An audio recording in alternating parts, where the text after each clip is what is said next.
আজকের রেসিপি হচ্ছে ভেজিটেবলস এক চাউমিন রেসিপি। আর আজকের এই চাউমিনটা ঘরে থাকা হাতে গোনা কয়েকটি উপকরণ দিয়ে খুব সহজে তৈরি করে দেখাবো। আসসালামু আলাইকুম এভরিওয়ান।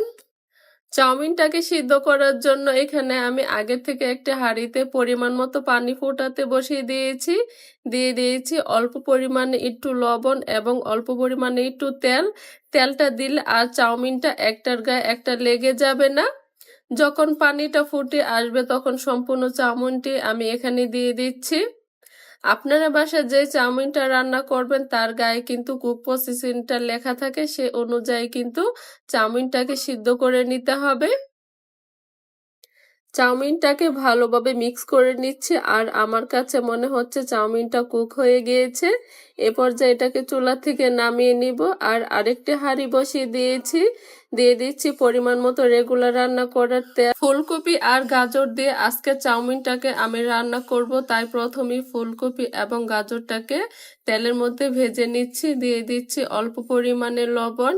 সবজিগুলোকে 4 থেকে 5 মিনিট ভেজে নিয়েছিলাম। এটাকে এরকম ভাবে ভেজে নিয়েছি। এটা কিন্তু ঠিকই কুক হয়েছে, কিন্তু কোনো প্রকারে কিন্তু পুড়ে যায়নি। আর চুলার আঁচটিকে অবশ্যই কমিয়ে রাখতে হবে।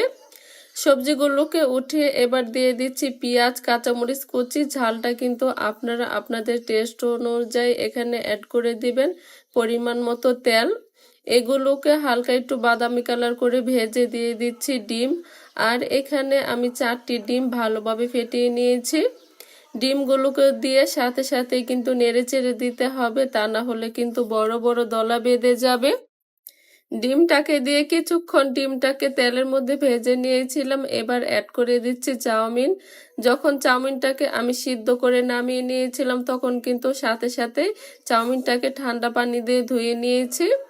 আপনারাও কিন্তু এই কাজটি করে নেবেন। আর এটা কিন্তু আমি অফ স্ক্রিনে করে নিয়েছি। চাউমিনগুলোকে দিয়ে আবারও 4 থেকে 5 মিনিট অল্প আঁচে কুক করে নিয়েছিলাম। এবার সে ভেজে রাখা সবজিগুলোকে অ্যাড করে দিচ্ছি আর দিয়ে দিয়েছি স্বাদ মতো লবণ।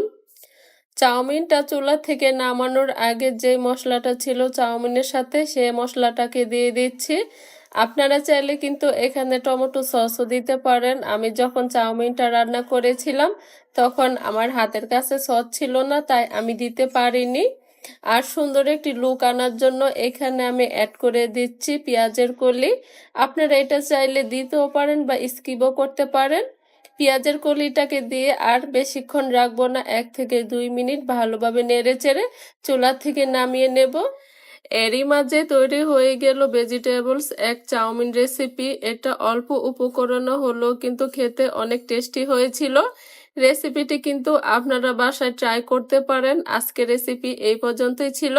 রেসিপিটি যদি ভালো লেগে থাকে একটি লাইক দিয়ে রেসিপিটি দেখে নেবেন। সবাই ভালো থাকবেন, সুস্থ থাকবেন। আল্লাহ হাফেজ।